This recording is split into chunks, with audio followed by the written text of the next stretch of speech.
દ્રૌપદીએ શિર ખુલ્લા રાખવાની પ્રતિજ્ઞા કેમ લીધી? દુશાસનના રથથી વાળ ધોવાની ભયંકર પ્રતિજ્ઞા.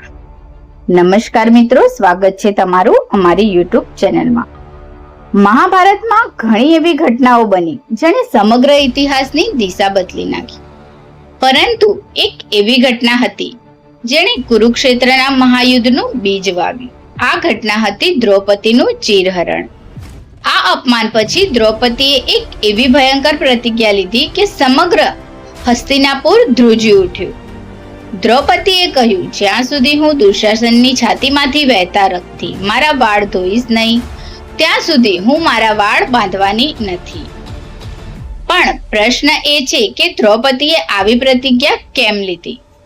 શું માત્ર પોતાના અપમાનનો બદલો લેવા માટે, કે પછી આ પ્રતિજ્ઞા પાછળ કોઈ ઊંડો ધર્મ ન્યાયનો સંદેશ છુપાયેલો હતો? આજે આપણે આ સમગ્ર ઘટના વિશે વિગતવાર જાણીશું. એક દિવસ દુર્યોધનના મામા શકુનીએ પોતાની ચાલાકીથી યુધિષ્ઠિરને જુગાર રમવા માટે આમંત્રણ આપ્યું.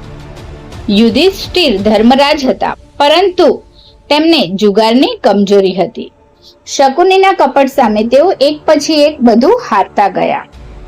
સૌ પ્રથમ ધન, પછી રાજ્ય, પછી ભાઈઓ, પછી પોતાને, અને અંતે તેમણે દ્રૌપદીને પણ દાવ પર મૂકી દીધી. દુર્યોધનને દુશાસનની આજ્ઞા આપી, દ્રૌપદીએ ખેંચીને સભામાં લાવો.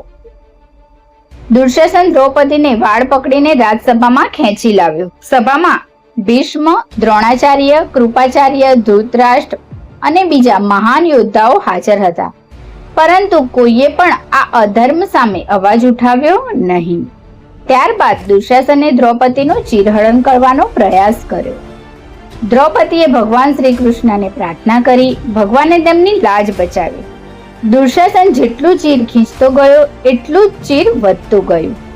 અંતે દુશાસન થાકી ગયો. આ અપમાન પછી દ્રૌપદીએ ક્રોધથી ધ્રુજી ઉઠી. તેણે પોતાના વાળ તરફ જોયું અને કહ્યું, આ વાળ દુશાસનને પકડીને મને અપમાનિત કરી છે. હવે જ્યાં સુધી દુશાસનના રથથી આ વાળ ધોઈશ નહીં, ત્યાં સુધી હું તેને બાંધવાની નથી. આ માત્ર એક સ્ત્રીનો ક્રોધ નહોતો, પણ અધર્મ સામે ન્યાયની ઘોષણા હતી. દ્રૌપદીના અપમાન જોઈને ભીમનો ક્રોધ 7મા આસમાને પહોંચી ગયો. ભીમે સભામાં જ પ્રતિજ્ઞા લીધી, હું યુદ્ધમાં દુશાસનની છાતી પાડી તેનું રક્ત પીશ અને દુર્યોધનની જાંઘ તોડી નાખીશ. આ પ્રતિજ્ઞા મહાભારતના યુદ્ધમાં સાચી સાબિત થઈ. કુરુક્ષેત્રના યુદ્ધમાં 17મા દિવસે ભીમ અને દુશાસન આમને સામને આવ્યા. ભીમે ભયંકર યુદ્ધ કરીને દુશાસનને જમીન પર પછાડી દીધો, પછી તેની છાતી ફાડી નાખી. મહાભારત અનુસાર ભીમે પોતાની પ્રતિજ્ઞા પૂર્ણ કરી. ત્યારબાદ દ્રૌપદીએ પોતાના વાળ બાંધી દીધા. વર્ષો પછી તેની પ્રતિજ્ઞા પૂર્ણ થઈ. દ્રૌપદીની પ્રતિજ્ઞા માત્ર વ્યક્તિગત બદલો નહોતો, એ અધર્મ સામે ધર્મની લડાઈનું પ્રતીક હતું. જ્યારે સમાજ અન્યાય સામે ચૂપ રહે છે, ત્યારે વિનાશ નિશ્ચિત થઈ જાય છે. રાજ્યસભામાં બેઠેલા મહાન યોદ્ધાઓની ચૂપકીદીએ આખા કુરુવંશનો નાશ કર્યો. તો મિત્રો, દ્રૌપદીનું અપમાન એક સ્ત્રીનું અપમાન નહોતું, તે સમગ્ર નારી સન્માનનું અપમાન હતું.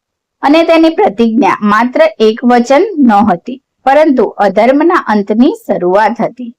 આ ઘટનાએ જ કુરુક્ષેત્રના મહાયુદ્ધનો માર્ગ તૈયાર કર્યો અને અંતે સત્ય તથા ધર્મનો વિજય થયો.